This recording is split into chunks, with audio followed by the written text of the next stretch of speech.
दोस्तों आप सभी से नमस्कार। आप देख रहे हैं फरीदाबाद न्यूज़। मैं धर्मेंद्र प्रताप सिंह। हर कोई हमसे सवाल पूछता है, भैया कांग्रेस किसको टिकट दे रही है, करण दलाल को दे रही है या महेंद्र प्रताप को दे रही है? क्योंकि हर कोई इंतज़ार कर रहा है कि कांग्रेस किसी ताकतवर नेता को अपना उम्मीदवार बनाए ताकि फरीदाबाद में कड़ा चुनावी संघर्ष हो। हालांकि जो भाजपा प्रत्याशी हैं कृष्णपाल गुर्जर, वो समय समय पर या मैं कहूँ सभी रैलियों में, सभी जनसभाओं में कांग्रेस का मजाक उड़ाते हैं कि भाई ये तो डर रहे हैं, ये क्या उम्मीदवार उतारेंगे, इन्होंने पहले ही हार मान ली है। ऐसे ऐसे जो है मजाक उड़ाते हैं कृष्णपाल गुर्जर।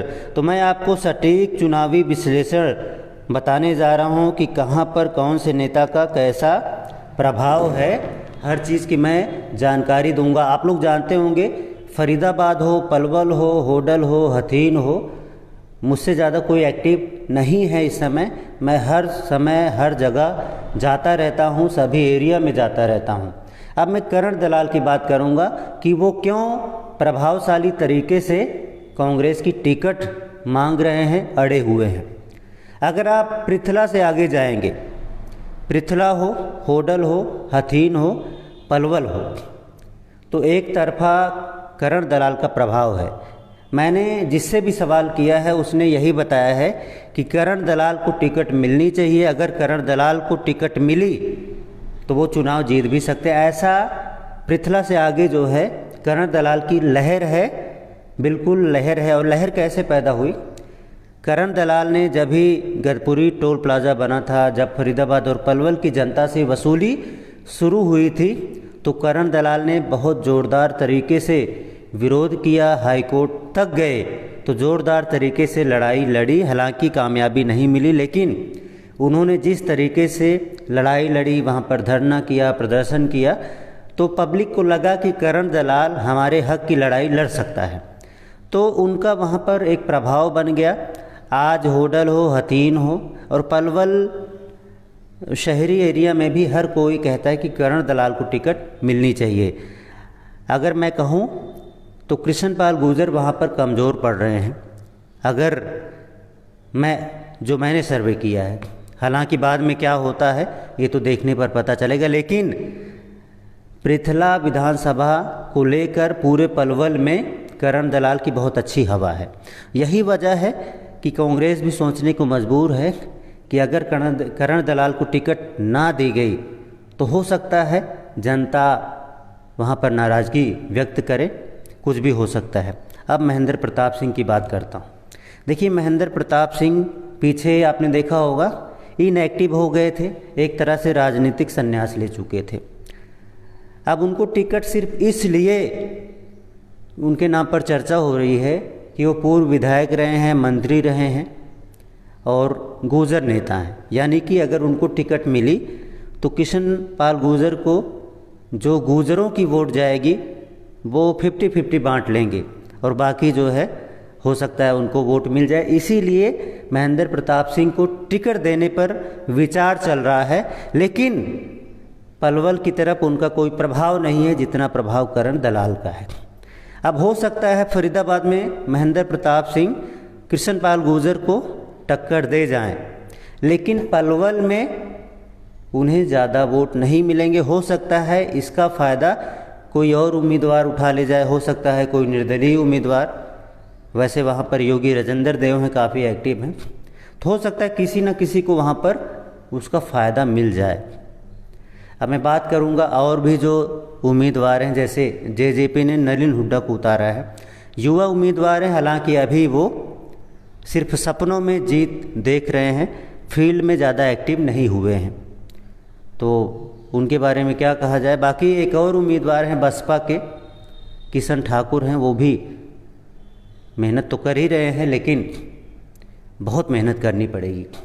अब लड़ाई होगी कांग्रेस और भाजपा के बीच में, लेकिन करण दलाल पलवल के एरिया में भारी रहेंगे क्योंकि वहाँ पर उनका प्रभाव है। अगर उनको टिकट मिली तो करण दलाल अगर फरीदाबाद में एक्टिव होते पिछले 1-2 वर्षों से, जैसे यहाँ पर कोई छोटी मोटी सभाएं कर ली, कोई न प्रेस वार्ता कर ली, जनता के मुद्दे उठा दिए। अगर ऐसा कुछ किया होता तो फरीदाबाद में भी उनका काफ़ी प्रभाव हुआ होता, लेकिन ऐसा फ़िलहाल नहीं है, क्योंकि फरीदाबाद के लोग कहते हैं महेंद्र प्रताप प्रभावी हैं, क्योंकि महेंद्र प्रताप सिंह यहीं पर रहते हैं। अब फरीदाबाद के लोगों को तो वही प्रभावी लगेंगे। अगर करण दलाल यहाँ पर एक्टिव हुए होते तो उनको टिकट बिल्कुल 100% मिलती। हालांकि अभी भी चर्चा चल रही है, और करण दलाल बहुत अच्छी परफॉर्मेंस देते। लेकिन अब देखना है कि अगर करण दलाल को टिकट मिलती है तो फरीदाबाद के लोगों का दिल कैसे जीतते हैं। उधर तो उनका प्रभाव है, मैंने देखा है अपने सर्वे में, और मैं जब भी वहाँ पर जाता हूँ 10-20 लोगों से ज़रूर पूछता हूँ तो सब यही कहते हैं भाई करण दलाल को टिकट मिलनी चाहिए।